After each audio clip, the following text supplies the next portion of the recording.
Hi, నా పేరు Nagaraju and I'm from bring back the glory team.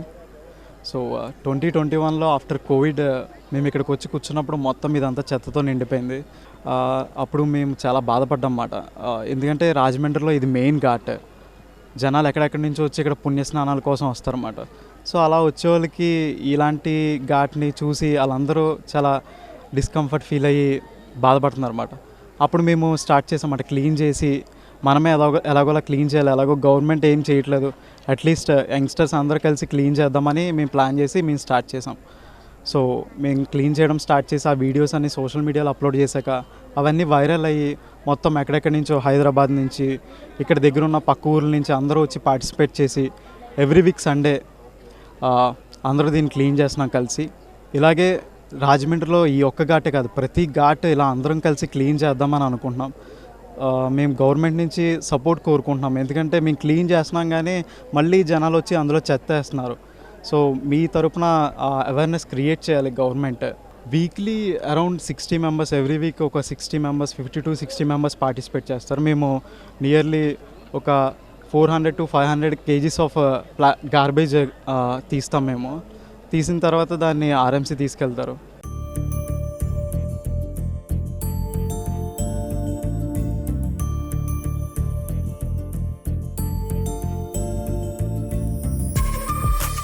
So అందరికీ నమస్కారం అండి.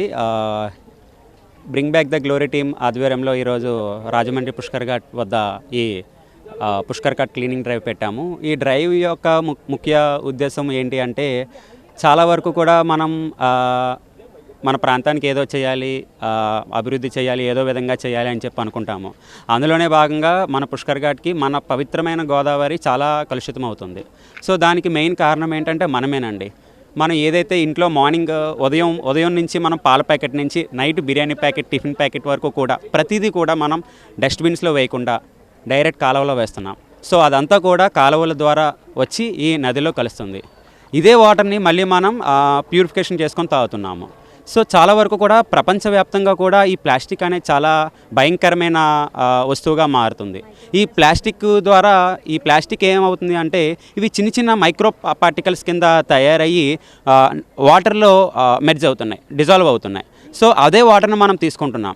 అది పుట్టిన పిల్లవాడి దగ్గర నుంచి పెద్ద ముసలివాడి వరకు కూడా అదే వాటర్ని మనం డ్రింక్ చేస్తున్నాం. సో అదొక రీజన్. సో అందరినీ రిక్వెస్ట్ చేస్తుంది ఏంటి అంటే, మనందరం కూడా ఆరోగ్యంగా ఉండాలి అంటే, మనకి మంచి క్లీన్ వాటర్ కావాలి అంటే మన గోదావరి నదిని మనం కాపాడుకోవాలి. సో మీ అందరికీ bring back the glory team ద్వారా మేము మీకు రిక్వెస్ట్ చేస్తుంది ఏంటి అంటే, మీరు ఇంట్లో వస్తే వాడే చెత్త ఏదైతే ఉంటుందో అది తడి చెత్త, పొడి చెత్త అని సెపరేట్ చేస్తే ఇంటికి వచ్చే పారిశుద్ధ్య సిబ్బందికి అందించండి. కాలువలో మాత్రం వేయకండి.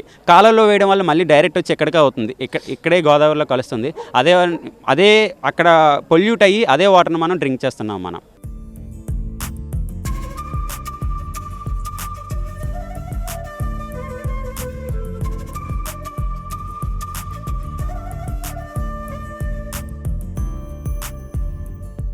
ఇద్దరు వచ్చారు, వచ్చి చూసేటప్పటికి చాలా ఇదిగా ఉంది అసలు. ఇంకా అక్కడి నుంచి స్టార్ట్ చేసాం, మా ఫ్యామిలీ వచ్చాం. ఇంకా తర్వాత కానీ వాళ్ళ ఫ్రెండ్స్ వాళ్ళందరూ వీక్లీ వచ్చి క్లీన్ చేస్తాం. బాగా పొల్యూషన్, కవర్లు, బ్యాగులు, ఏంటంటే చెప్పులు, బట్టలు, అన్ని క్లాత్లు, షాంపూ ప్యాకెట్లు, వేస్ట్ అన్నీ ఇక్కడే వేసేస్తున్నారు. అంటే అందరూ వచ్చి పవిత్ర నది ఇక్కడ పుష్కర్ ఘాట్ అంటే చాలా పవిత్రంగా ఇదవుతారు. స్నానాలకేంటి, పూజలకేంటి, ఏదైనాని.